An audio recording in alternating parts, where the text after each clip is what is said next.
Alrighty, hello everybody. Oh my God, I'm full of dim sum. Oh my God, that was so good. Mark is in the hospital right now because he couldn't handle the mustard. So we're gonna go pick him up in a little while. No. I couldn't cut the mustard. Couldn't cut the mustard. There you go. Yeah. So as you guys know, Mr. the Hodd. There you go. and Sandy Greenman are here. We went and had some dim sum. You can't see them right now, but they're here. There, look, hello. Mark's trying to hide because he doesn't want you to see his mustard face. Hey. So, anyways, I'll move to the side and then everybody can be seen. There we go. Hey, everyone. How's it going, folks? We're here live in KBC Studios, Kose Broadcasting Corporation, downtown LA, where all the Hollywood stars meet. So we feel very privileged. We've got a special pass to get in here today. So it's nice to be back in the good old US of A. Hello, Sue. Okay, why am I not being able to? There we go. Copy. Let's share this on Twitter real quick just to get more people in here.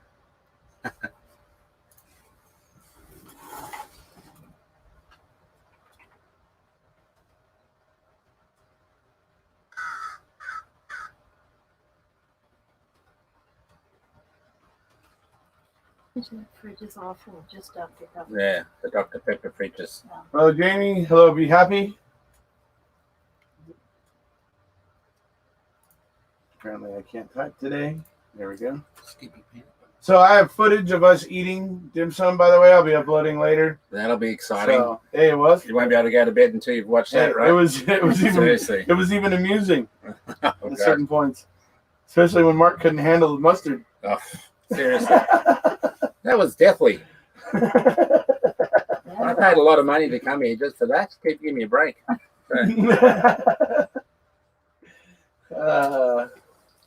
I'd rather have this on my dim sum. My Skippy peanut butter. Not the Stella. You probably want the Stella to put the fire out. Yeah, that's right. Exactly. The cheetah did a pretty good job of that. Come and sit here, Sandy. Putting the fire out. There you go. There we go. Here we are. So, Rose between hello, two Martha. thorns. Hello, Z Boxing Cat. Hello, Lynn. Hello from Ontario, Canada. What else we got? Jamie says, Sandy Greenman, you left me hanging in Nina. And it's cold there, right? Oh, I'm so sorry. Yes, it's cold. Ha ha. So Sandy left her out in the cold? Oh, man. Yeah, she does that to him, man. What's up, Ripper? Hello, Daisy lady. So, yeah, it was great, man. We went there. We started ordering dim sum, and it was careful. So we started ordering dim sum. We started grubbing, eating, man. It was like Mark said. We weren't quite like Mark said, but shoveling it in. But, man, we're devouring it pretty quickly. And actually, the mustard slowed Mark and Sandy down a little bit. And then they had to push the mustard away, and then they were all right. So it was good though. Plenty of water though. Thank you. Get out of the picture, dude. Captain Crunch says I need to get out of the picture. Dude, the dude abides, Captain. The dude abides. Let's see. We'll feel so special when you call our names. Well, absolutely. That's why I'm saying your guys' names. We're having fun here today anyways. So let's see. How about the sake? I don't have sake. I got scotch though. Yeah, there we go. Need something nice and cold. You need a drum? Yeah, anything. It's not cold. Johnny Walker, anything. Oh my God, Johnny Walker Black. There it is, buddy. You better hold it up to the camera. Oh, wow. That's what I like, folks. Yeah, you can nearly see Sandy through the whiskey, which is how she feels after a few glasses. He's right. Hey, Joe. What's up, Joe? Hey, Sue. Let's see. What's Captain saying now? How was the chorizo dum-dum? They didn't have chorizo dim sum. Sorry, Captain. They They had seafood, chicken, pork, even some beef, and all done in slightly different ways that were absolutely delicious. So, but no chorizo, Captain. Sorry. Next time. Martha says, "You look beautiful, Sandy." Oh, yes. Thank you. I Uh-huh. don't think she's buying it. Let's see here. He's fishing for a compliment over Yeah, here. yeah. Thanks, Cindy. I Yeah. didn't say a word. Yeah, Mark looks beautiful too, right? It says that's going to be the next comment I coming. agree with that.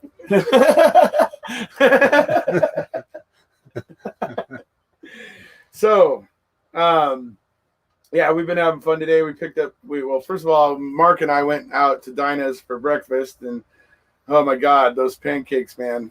We almost didn't have room for dim sum after those Never. pancakes. Oh my God! Whew. Seriously. It was wild. But no, that was good though. We ate there. That was delicious. And then Mark and I went and got an oil change. I know, exciting stuff, folks, isn't An it? oil change. What happened to you? Yeah. Still get my pants on. Well, I was talking about cars. Oh, cars. So right, anyway. that's right. Yeah, he knows how to show a guy around. He takes Yeah, to get an well, oil change on So his there car. you go. Right? Yeah, I know, exciting stuff. Yeah. Tomorrow, Yeah. guess what's happening tomorrow? Brake pads are going to be changed. Yeah. Actually, wouldn't be a bad idea, but we don't have time. So, anyways, I missed that oil change. you were still in the air. So, I know. so let's see, 4 fingers of whiskey and a nice Belgian style brown ale. I don't have a brown ale. I have Stella. Stella's what I love that. I think that's Belgian. I don't know. I'll have a look. Hang Yeah, I on. think so. Just going down here to the basement. Hang on a The minute. basement. Z-Box and Cat. Belgium, Got your yes. brakes fixed? Belgium. Belgium. There you go. See, it's Yep. not dark, but it's Belgium. Yeah. Are you allowed to drink on air? Yeah, but you want a cold one? Yeah.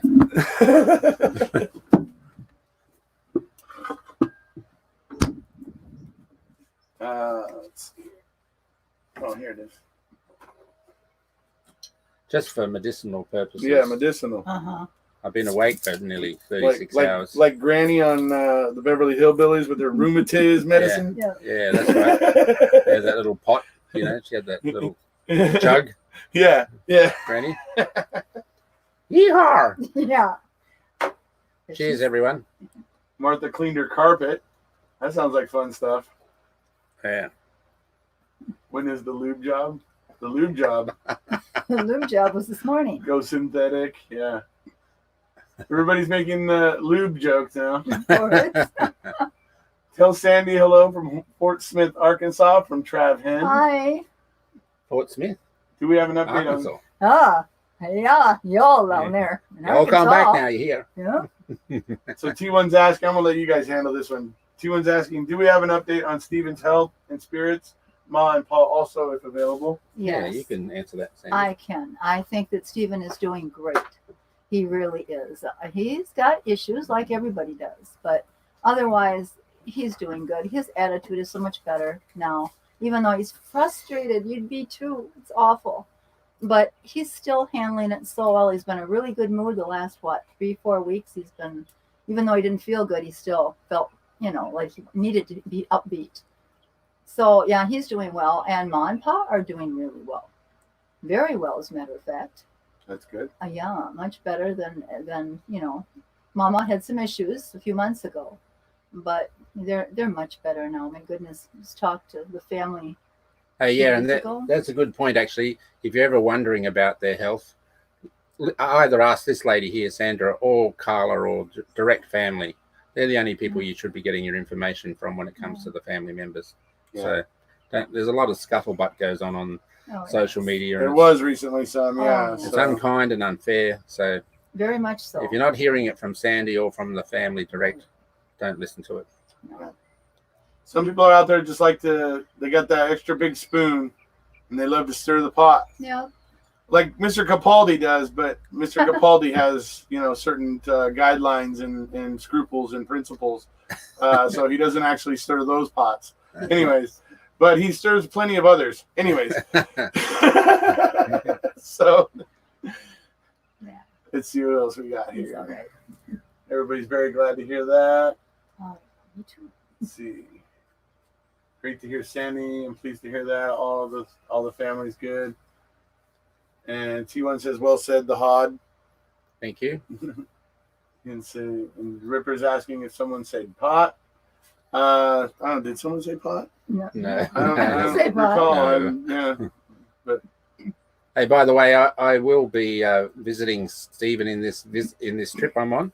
So if you've got any particular words of good wishes for him, please pass them on, and I'm happy to let him know. He's very keen to know what everyone's thinking, and it's a real privilege to be able to visit Stephen. He's a fascinating man to be with. We need all the boys out so that all that pot stirring will stop. Yeah, certainly. Oh, that was when we were saying pot. Yeah. That's Oh, right. yeah. Sorry, Ripper. Yeah, we did say pot. Yes. Yes. Well, referring to this, though. We were referring to stirring pots, though. So yeah. Let's see. Tell Stephen there's an army fighting for him. Is Kathleen Zellner still on Stephen's case? Yes. Oh, absolutely. Absolutely. She speaks and she speaks to Stephen regularly and visits him regularly. More than you would know, because that's a private thing between Stephen and Kathleen. But she is 150% on that case every day. So yeah. But it's just not always something happening with the case. yes. So that's where the trouble comes in. You know what I mean? So we have to wait. Like right now, we're waiting for the state's response. Yes. It is what it is. We have to wait. They were granted an extension and then another extension. And so, I mean, I have a feeling that they're kind of at the end of the rope here. Some people say they could ask for another one, and it might be likely granted, just because that's the way the courts work. They don't want anybody. I think that they don't want anybody to be able to say in hindsight that they weren't allowed to be fully prepared. I think the court takes the attitude of, you know what, let everybody be fully prepared, and I think that's kind of just the attitude they take on it. I know some people it pisses them off, and I know Mark's one of them. Because I remember when the last one was granted, you were pretty active on Twitter and Facebook talking about it. But the fact of the matter is, legally speaking, lawyers know that when it comes to this kind of stuff, basically the appeals court wants the parties to be ready and prepared, and they're willing to give them time to be so. So, what I would like to see in these situations is that hopefully there isn't any other extension, but if there was, that the Court of Appeals be very prescriptive about saying, well, we'll grant you an extra extension of 30 days, but there will be no others. We're telling you that now. Because these matters, the great majority of these matters that the state is considering are matters that have been before the state in the lower court deliberations. They're not new matters for the state to look at. And so there's no reason, no really valid reason from an appeal point of view that they do need these extensions. They should have the information that they would be put forward in response to Kathleen Zellner's motion. So, but I think the other thing is that the credibility of the Court of Appeals is going to be in question as well if they keep granting extensions. And I don't think the court itself would want that to be called into question. So it will surprise me, or me personally, that if there's an extension either requested and granted beyond the 27th of March. Right. The way to answer your question, Joe, in terms of, is there a limit? There. In terms of if there's a limit to the amount of extensions, there's not really there's not like a set rule. It's just up to the jurisdiction. It's up to the judges, in the given jurisdiction. So I assure you, though, the judges will eventually get pissed off if they feel like they're being taken advantage of. So they will eventually, say something. I think the state's had enough time at this point. Especially with all the BS that's always come out about how they say Zellner was stalling and she was, doing all these things. It's like, no, it's the state. really, that's stalling things, and that's why this is taking so long and it's dragging out. It's not Zellner. So I always like to say that every once in a while because, we can sometimes forget about that. But the state will try to put that spin on things whenever possible, which is dishonest, but they're going to do it anyway. So basically, no, there's not an actual ironclad rule on the number of extensions, but the judges will eventually get fed up if they feel like they're being messed with or taken advantage of. Yeah, it's disrespectful to the process. So it should be ready. Let's see. Does Sandy think that the reason they're stalling is they don't have the real vehicle? Oh, so No, yeah, you believe the RAV4 is the RAV4, I right? do. Yep. Yeah. So let's see here, and let's see. And can you please tell Steve that the whole world is watching because everyone can see the total setup and double injustice done to him? For sure. Shaz in Australia. Let's see.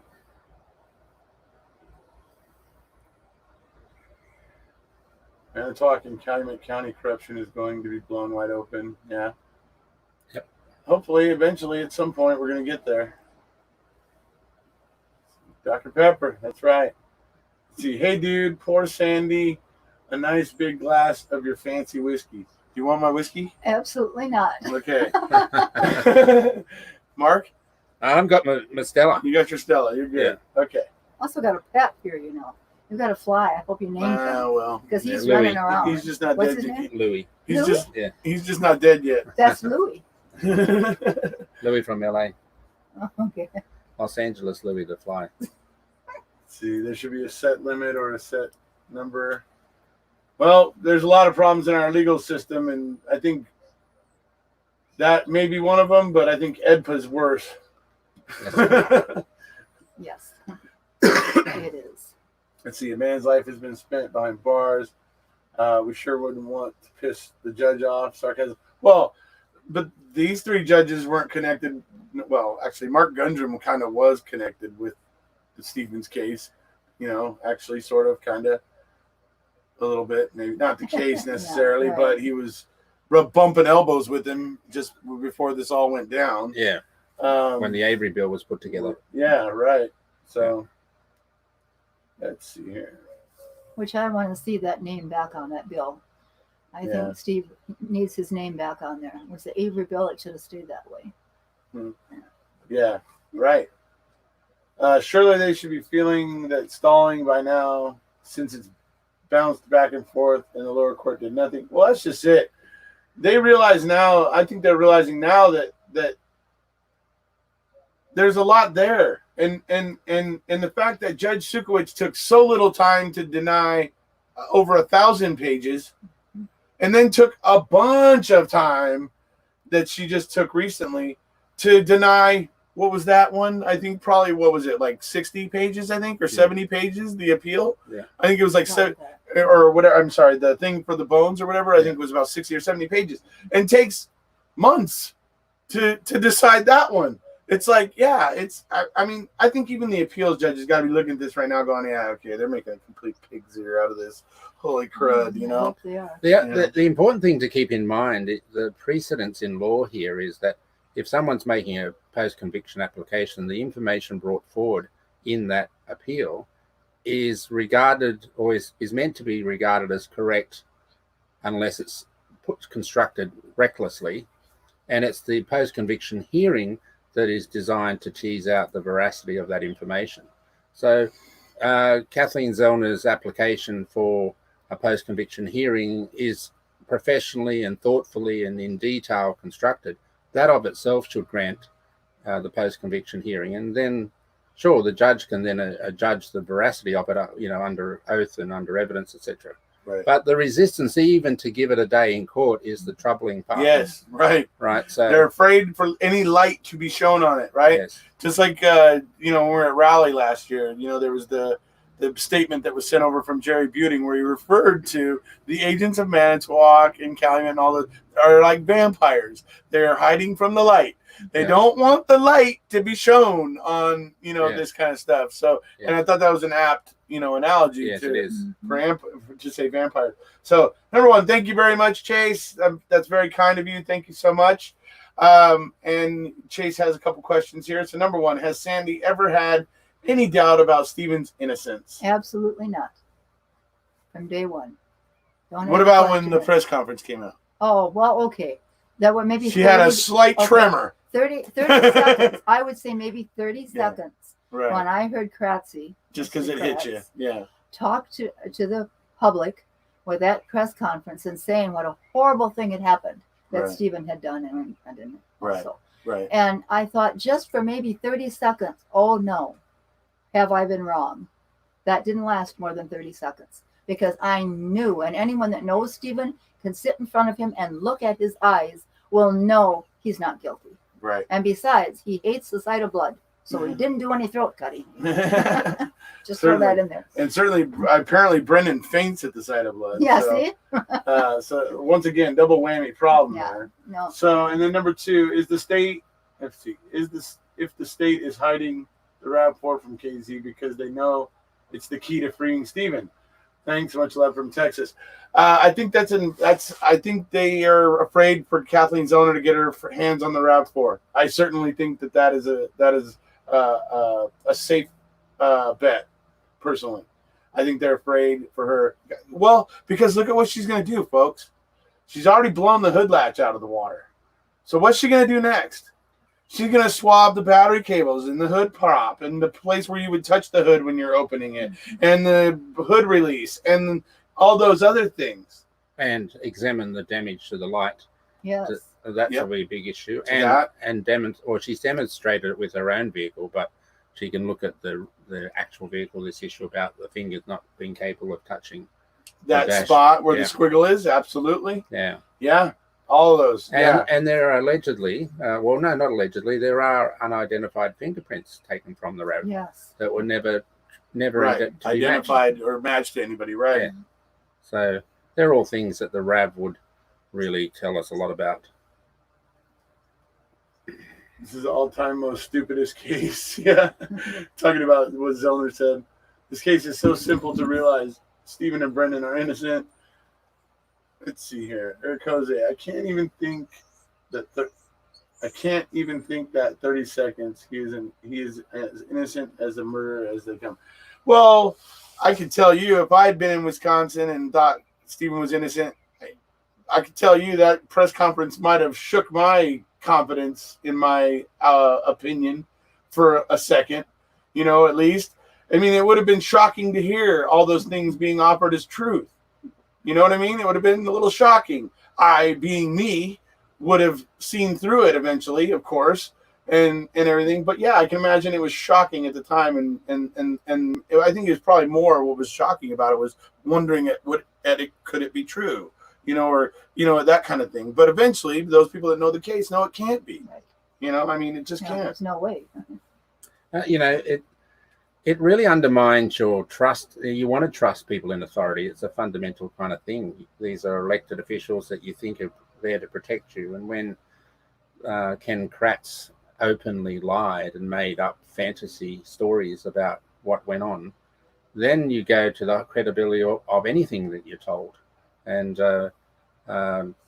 sure, you'd be shocked by what you heard. Everyone would have been. But subsequently to find that the great majority of that was not true. And, of course, most importantly, in many ways, those sorts of statements should never be made because at that moment, Stephen, Avery and Brendan Dassey are innocent. The presumption of innocence was totally taken away from them in those statements. And from a justice point of view, that was inexcusable. Yeah. Right. Irrespective of what you might think of Stephen Avery, no one should have that done to them. And in most jurisdictions around the world, that would have made that evidence totally inadmissible, and the trial would have been aborted because of that. Should have been. Yeah. So, Erekose, when does Colburn go back to court? I laugh every time I think of him cracking his knuckles on the stand. Yeah, he is ridiculous. I think right now, I don't know necessarily that's heading back to court anytime soon. I think that's headed for like deposition country, where it's been ordered to move forward. But I think at this point is when they start, the lawyers now start calling in witnesses, collecting evidence, figuring out their cases against, whatever. Which I see as something that Manitowoc and Calumet shouldn't be wanting. They shouldn't want this whole investigation and people being called in for depositions about this now on the record after Making a Murderer came out. So it's another reason why I can't believe that Andy went forward with this. I think that's something they don't want. But Andy's making it happen. So I don't know. I don't know what to think about that. Maybe, I don't know. I just don't understand what he thinks he's going to gain. Very little. In fact, he has a lot of risk by doing that, in my view. Yeah. I think he's ill-advised. I'm not even convinced that it was of his initiative, to be honest. It may well be of his lawyer's initiative or others who said, let's do that to try to distract matters. But my view is it's going to backfire on him. The KK press conference alone should have avoided both convictions alone. And I believe that it would have in almost any other state. I don't know if any other state. I would say maybe likely in many other countries, it probably would have been enough. Yes. But here in the United States, man, our society has been fed that BS about being tough on crime, and that's the way to be. Our unfortunately, our society here hasn't figured out yet that we're only creating more criminals with that attitude. We're training more criminals. We're putting people that commit minor offenses in with people who are hardened criminals who can pass on their skills, teach their ways of, get people who might find the way otherwise, but putting them in a place where they learn bad habits and bad ways of living, and so that they continue to repeat offend, and it only grows the prison population. We need to be relying less on prison and more on actual rehabilitation and trying to acclimate people to real life. Because I think that's probably why most people end up in prison. Leads to drugs, leads to needing to pay for those drugs, which can lead to violence and stealing and whatever. And I mean, there's a lot of things out there that cause crime, but drugs are a big fuel for that. And like I said, throwing drug addicts in prison so that they can learn from other hardened criminals isn't really a helpful thing. It just creates more hardened criminals, in my opinion. So, but we haven't gotten there yet, but hopefully someday. I mean, the question has to be asked, and I've mentioned it many times in the past, is that the United States is the most incarcerated nation in the world, not just in absolute numbers. Over 2 million people in prison in the United States. It's against every country in the world, more people in prison per head of population than any other nation in the world. In countries that I guess we could compare the US to, like Australia and Great Britain, the rate of incarceration is 4 to 5 times greater in the US than in those other countries. And you've got to think, why is that? Is the US just a more criminal nation? My answer to that is no, it's not. It's just the way that the system has been allowed to evolve to pretty much lock up anyone they can. 95% of all prisons, members in prison are there under a plea deal. They didn't get to have a trial. They decided to take a plea deal. Very few people go to trial. Now, that's just an industry of putting people in prison. And a lot of promotions and advancement in the legal system are based on notches in the belt. So you see DAs advancing to judges, and that confession killer story on Netflix, where the law enforcement willingly accepted, I think, up to 300 confessions by this one guy for crimes, Henry Lucas, just to say they could close the cases, all found largely to be untrue, all of them. Right. I think nearly all of them anyway. So you've got to ask yourself, why is this mentality of locking people up? There are better solutions for punishment and retribution, if you like, for low-level crimes. And then, as I say, we have this situation where it's become an industry. largely private as well. So you need someone to take the reins of reform and really make a change. You know, I know unfortunately it's the same in my country. The prison system is a state by state thing, so it's sometimes difficult to get uniformity in laws across the country when it comes to criminal matters. But you need leaders who are courageous enough to make a change.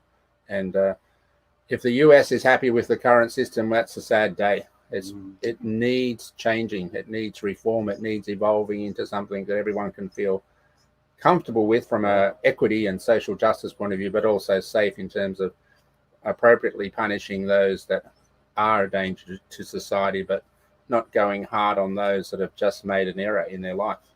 And they deserve a second chance. I'm not saying they shouldn't receive some punishment, but the pendulum has swung so far the other way, the system has lost its way. Right. Okay, to answer Lynn, yes, that is Linda Kay painting. There's also one up here. I don't know if you can see now. There's one right above the flag that you can't see as well. It's a circle. But yes, that's Linda Kay's painting. Okay. Next we have Trav. Let's see. During Stephen's trial, why was Dolores not put on the stand to explain she was the one who gave him his mail, I think is what he meant. Yet Kratz lied again, saying it was Brendan bringing the mail to Stephen. So, do you know that? Why she didn't testify as to that? No, yeah. I have no idea. I know that it's disputed. I know that it's been said that she got his mail. And I think that's pretty clear because they clearly had to coerce Brendan into saying that. I mean, they pretty much had to give him that. That's not something he offered nothing on his own. Nothing concrete or damning did he offer on his own. Anything damning was said to him first. It was suggested to him in the asking of a yes or no question, and things like that. They were conveying and telegraphing what they wanted him to do and say in the wording of questions as they went along. So that's very obvious with Brendan. And in the way they constantly confronted the answers he did give as being not true. So for a young 16-year-old with limitations, every time he would say what was the truth, which was what he knew, they would call it out as a lie. It's child abuse to do that. Yeah. And it goes to the heart of why he should have always had someone legally representing him in those interviews. Again, the absence of that should have caused the case to fall over. He should never have been allowed to be interviewed in that way. Right. Let's see. Wigaholic, sharing is caring, is asking, does Sandy think that Mr. and Mrs. Avery will sue Wisconsin, I believe is what they're asking, when they are released? And so I don't know. I'll let you go first, and then I'll give my thoughts. I don't think they would do that because Stephen will have his own lawsuit. Right. And it won't be their place. Right. I don't think it's their place at all. They wouldn't have standing to do that. Yeah. I don't think the courts would recognize their ability or right to bring a claim. So yeah, not that they don't deserve it. I mean, certainly they've been very put out by this, but without a doubt. But I don't think legally the legal system will recognize it. No, I don't think so. It's not their place to do that. So Chase says, I think it's worth picketing at the White House in an attempt to draw attention to the state of Wisconsin. If they do not right this obvious wrong, something has to be done. Yeah, picketing in front of the White House, I don't know, could be dangerous. Let's see. Talking about the prisons, it's a business, privately owned and run, much money being made. Yeah, that's probably true. Let's see. Hugh from over in Australia. From Australia. G'day, Hugh. Let's see what else we got here. Okay, so hey, Kose, Mark and Sandy, can you talk to the risks posed to youthful careers if a commission tribunal of inquiry into the Wisconsin justice system should be at the end of all of this, specifically Cower and Berg? I'm not sure who Cower and Berg are. Do you know? No. Berg might be the one who represented the state against Brendan at the court at the Seventh Circuit. Oh, okay. So that would be. Yeah. Oh, yeah. Berg. Okay. But what was the first Luke part Berg. of what was the first part of the question though? What was the risk to what? It's can you talk to the risks posed to youthful careers? Is it, correct me if I'm wrong here, Hugh, but are you saying that young people may feel less inclined to get involved in the criminal justice system as lawyers and district attorneys and so on? I'm not sure whether that's what you mean the risk issue is, that the people will have no respect for the profession. Perhaps you might like to reply and we can go back to that question then. Yeah. So, but I also think an inquiry wouldn't be a bad thing when this is all finally vetted out. Let's see. Even though Kratz destroyed their business, Avery salvage. I agree. It's unfortunate, Shaz. I'm just saying that the legal system won't recognize their claim. Not that I don't think they deserve it. So I just want to be clear on that. Yeah. I think the other thing about that is that, Mr. Call. That's what he was referring. Colin Berg. Oh, yeah. Josh Call. Just if I could go back to the issue of Mr. and Mrs. Avery's business. I mean, Alan and Dolores are elderly in their 80s. I mean, the last thing they need at this stage of their life is the angst of a lawsuit and all that goes with that. I think whilst, as Erekose says, they're well deserving, I just don't think they do have legal standing, nor it's in their personal interest to do anything other than to make the rest of their years as happy as they can be with their son home. Yeah, so, hopefully sooner rather than later. Yeah, it will happen. So, hey there, Millbilly. How's it going, buddy? Hey, Charla. Let's see. Does Zellner know about the corruption in Wisconsin? Oh. I don't know. She might have a clue. A little bit.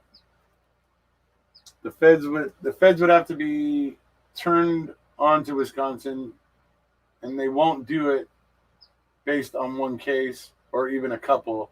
It would have to be numerous and compelling. What they need is their son and grandson returned to them pronto. Oh, that's true. Feel bad that they have been through. Let's see what they have been through to Steve. Oh, sorry, what they have been through to Steve will be home soon. Commas help, folks. Sorry. Yeah. Remember, everyone, one single hair freed Essay in 1985 case. Nice. No one came forward in 18 years. Essay can be freed with the smallest detail found and proven. Keep digging and redigging. It needs to be a significant detail, but it can happen. Yes. Well, we actually already have that, if you like. We just want a day in court to show it. Yeah. So that's what we're after. Right. Evidentiary hearing is what we're after. Martha Dickinson wants to be a fly on the wall in Casey's office. Let's see here.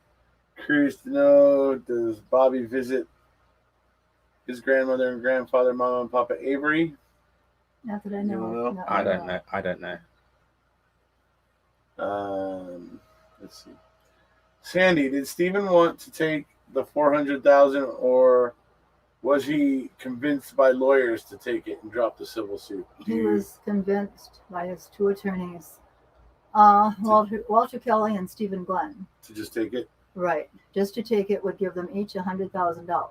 Right. And he wanted to take it to the federal level, but they talked him out of it and said, no, you're not going to win anymore at the federal level. Whether that's true or not, we'll never know, because he settled for the $400,000.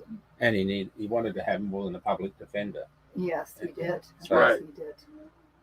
That's why he was motivated to get that money, to get a real lawyer. So there's a lot of things that went down there, but, sticky situation. Very much so. You can see how worthy a public defender was in the form of Len Kaczynski for Brendan. So that's sort of what you get often.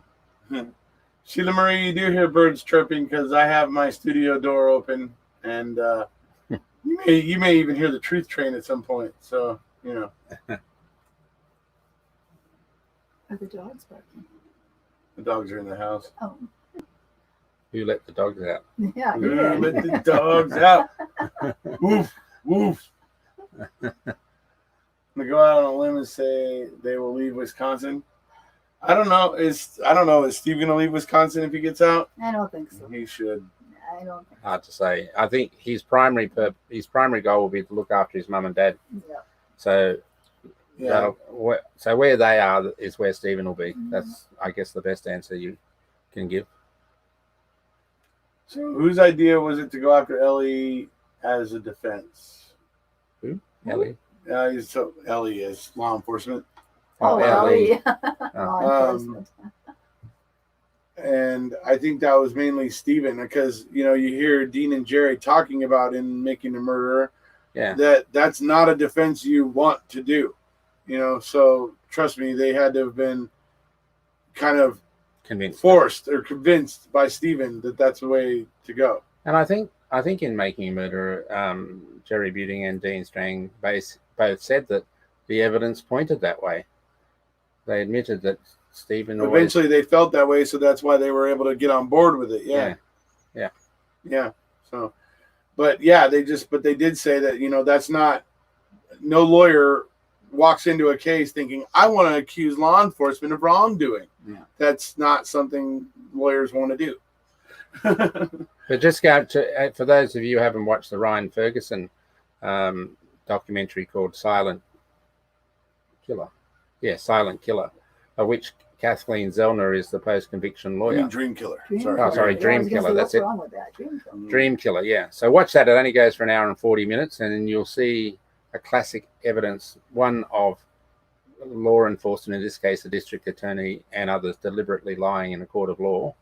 You'll see that, and you'll see Kathleen Zellner in action. So I would thoroughly recommend you go and have a look at that as evidence and as support to what she's dealing with in terms of Stephen's case. And she didn't just instantly find success with Ryan, folks. No. It didn't just instantly happen. So, some people get discouraged that this isn't just like boom, boom, boom, and the cells are unlocking and everybody's walking out of prison. But, we got to understand that's not the way our system works. So we got to, work with the system the way it is, even though it may need reform. That it does. And interestingly, in that case, when Ryan Ferguson and Kathleen Zellner took his case to the Court of Appeals, the Court of Appeals ultimately just released Ryan Ferguson. They didn't order any further trial or new trial or anything, just released him straight away. So something to think about. Let's see. I think when everyone, that's a good point. I think when everyone sees that Manitowoc framed Stephen twice, they will probably not go anywhere near him when he gets out.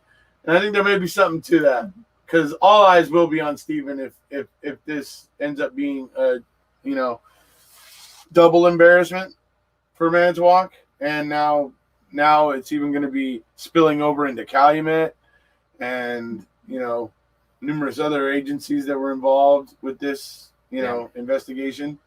Like potentially Grand Chute because of the Dassey computer. I mean, this could end up, slinging mud at a lot of people. And seriously, I mean, and this is what I've been saying all along. If law enforcement out there hasn't learned anything else from Making a Murderer and Making a Murderer Season 2, you better learn this.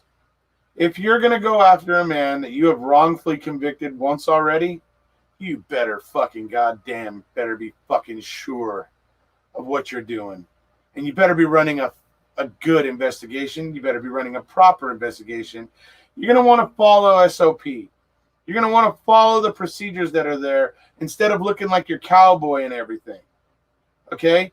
That's what you want to do. Hopefully that's what most murder investigators are going to learn from Making a Murder and what these asshats in Manitowoc and Calumet did. Hopefully that's going to be the lesson for law enforcement in this. You better make sure if you're trying to go after somebody you've wrongfully convicted once already that you're dotting all your I's and crossing all your T's, and make sure you're not going to come out looking like an idiot the way Manitowoc and Calumet are doing now. Just a little friendly advice. For sure. Let's see. As the Hodd mentioned, KZ may already have the proof. Just needs her day in court, which is a fair point. What would be the penalty mail time for framing someone? Mail time? I'm not sure what, I don't know. You're asking what the sentence would be for somebody convicted of framing somebody?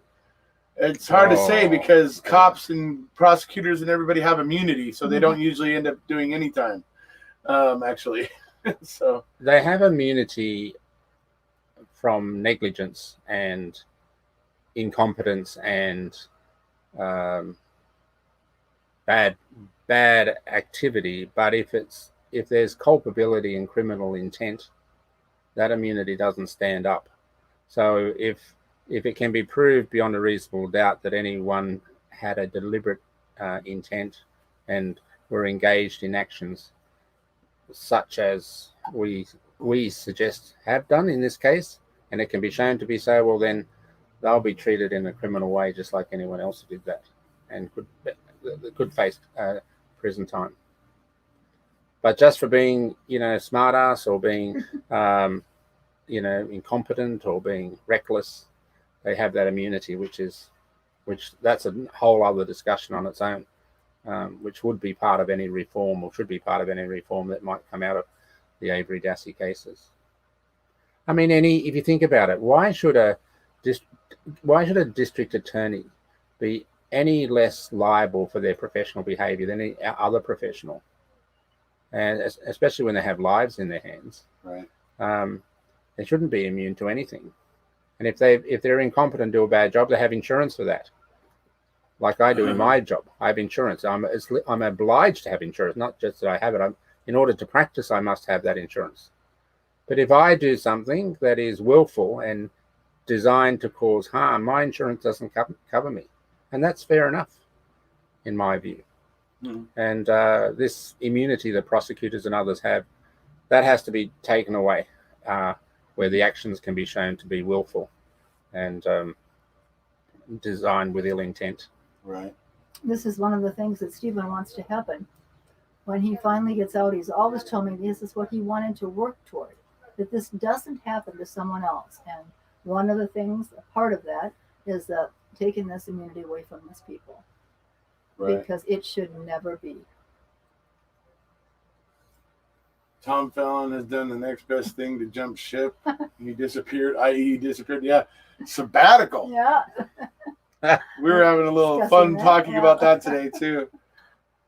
We suspect he may be hiding in a cave. Yeah. Anyways. Like Bin Laden. Yeah. He may be hanging with that guy, yeah. Or no, he's gone dead. now. So that guy was hanging in the end. But yeah. Yeah, that's right. But but it could be the same cave. Anyways, I don't know. Anyway. Somewhere in Iraq. Anyway, he's gone. Previously used by Al Qaeda. Anyways, no, I'm just kidding. We're just completely fooling around, folks. There's no substance to anything I just said. It's all right the mustard. there. That's the problem. Yeah, it's the mustard talking. Yeah, it's the mustard talking. Yeah. Yeah. There you go. Let's see. Number one golden rule, it's golden. Yeah, there you go. Let's see here. They were willful in Stephen's case. Yep. So, let's see. Erekose make a murder. Deposition GoFundMe is $140 from reaching its goal. Oh, well, folks, let's help it get its last $140 so that we can get all those depositions from Steve, regarding Stephen's 1985 case. Those are going to be quite interesting. So, yeah, can't believe it. They needed like $4,000, so they're only $140 away. That's spectacular. Good job. Let's put that up on the screen for a minute. Let's see. I think if a police officer that's involved in the case passes away, they could well use them as a scapegoat. Well, you got Gene Cush. You got some of that already, where guys have passed away that they could have used as, Judas goats, as it were. DV and TK probably would have been proven guilty of everything the Hodd just mentioned. The TH case stopped all of that, and he had to settle. Yeah, had to settle it with zero admission of guilt. Exactly. It would have been better if Stephen could have held on and eventually proved his innocence there and gotten his settlement, because then he would have had a lot of money. And even if it was in a post conviction basis, he probably might have been better set up, because once he won that case, it would have helped him in his post conviction process on the second wrongful conviction. It's unfortunate, but I mean, it's tough. Steve wanted to get some lawyers in to argue for him. I would want that too. So I can't really fault him for it. You know, it's he made the decision he thought was best, and in a way it has been good in a lot of ways. How many people fell in love with Dean and Jerry when they watched Making a Murderer Part 1? I mean, Dean was a freaking heartthrob. Teenage girls were getting giddy over him. So I mean, I think it's also important to keep in mind, even though there has been some understandable comment that Dean and Jerry perhaps could have done other things that could have helped Stephen but didn't. But to keep this in mind, after 6 weeks of trial and the jury retires to consider their verdict, and they have a whip around the room to ask what they thought, 7 out of those 12 jurors said not guilty. 2 were undecided and 3 guilty. Now that's 7. So if Dean and Jerry did a bad job, which I don't believe they did, I thought they did a pretty good job, although they would also admit they probably, in hindsight, could have done other things. But to get 7 not guilties, it actually brings forward the question, how on earth do 7 people who think he's not guilty suddenly change to guilty without any further evidence being presented? Right. In other words, what went on in that jury room to convert those 7 not guilties into 12 guilties? Right. And we see the evidence of that improper bargaining, if I could say, by the fact that Stephen was found not guilty on the mutilation of a corpse charge. Well, why was that not guilty if he was guilty of the murder? So I think there is absolutely no doubt that improper behaviour went on in that jury room. But to go back to the Dean and Jerry story, to take that case as they did and to get on first count 7 not guilties, and possibly 9, but 7 definitely, I think it's a pretty good effort overall. Somebody's asking Sandy about how is Stephen doing money-wise. Does he still have money on his books from last year and all that? He does. KZ gives him the money when he asks for it from the account that she's hanging on to. Plus the money from Memberthon and that Memberthon money's probably gone already. Yeah. But yeah, he's pretty good on that way. Yeah. You can always get it from her. People are so generous; they really are with him. Right. So, let's see if we got any more questions for Sandy. We're getting close to the hour mark.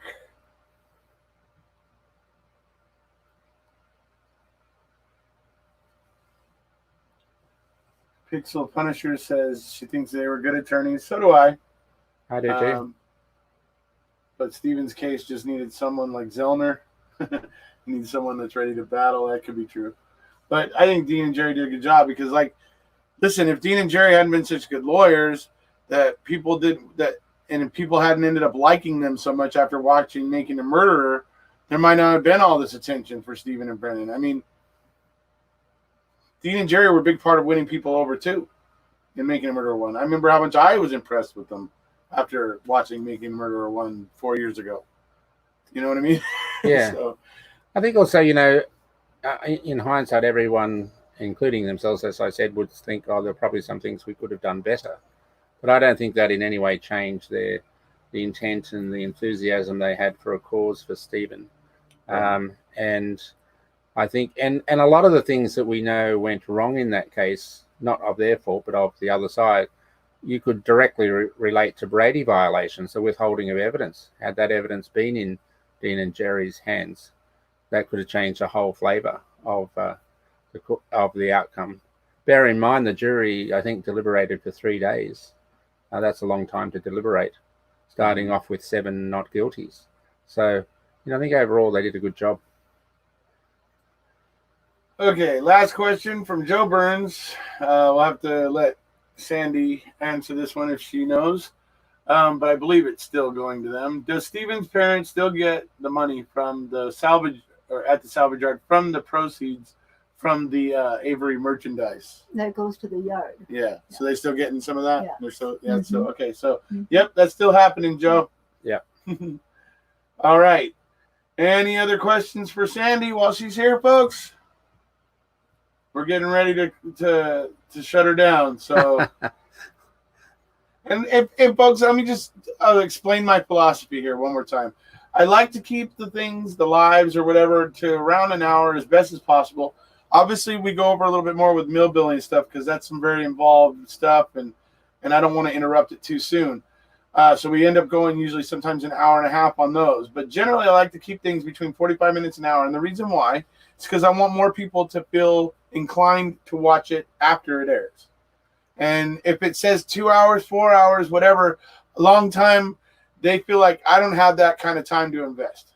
So hopefully by keeping them shorter, that's the idea behind it. It's not because I don't like you guys and hanging out with you here. I love it. It's great. But it's just about giving people the opportunity to rewatch it later. And seriously, a big timer puts people off.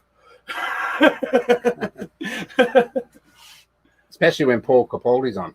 Yeah. Seriously. It's all havering. The whole lot of it's havering, right? Seriously. 100% havering all the time. Let's see here. See, T1 says thank you. And let's see. We have her calls. Criminal justice system. Martha Dickinson says we love you, Sandy. Thank you. Love you too. And let's see, much love and respect. You guys are all very welcome. It was a great time. As I said, we were having a great time today. We were having a great time at Dim Sum and having fun. I got footage from that, folks. So I'll be uploading that as soon as I take these guys back and get them home. And, home, relatively speaking. Anyway. Go back home. Yeah. You're going to Australia, are you? No. So that's what I meant, relatively speaking. Where they're staying, their hotel. So we might be able to do a little short thing later on in the week when we're in Wisconsin with you, perhaps. Okay. Yeah, absolutely. Update on things with Stephen. Sure, after you go visit Stephen or something. Yeah, that'd be great. So that's something to look forward to, folks. They'll go visit Stephen and come on and talk about how Stephen's doing. So that's great. That's cool. We'll see them soon. So again, but it's been great to have you here in the studio. Thank you for coming. Thank you for coming to California and hanging out this weekend. Thank you Those for of you, the Stella. Yeah, you're welcome.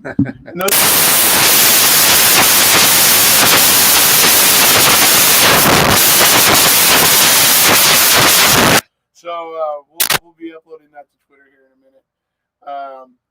So keep your eyes out. I'm going to be posting, like I said,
Nice to meet you, Greg. All right. We'll see you in a bit. Okay. Okay, so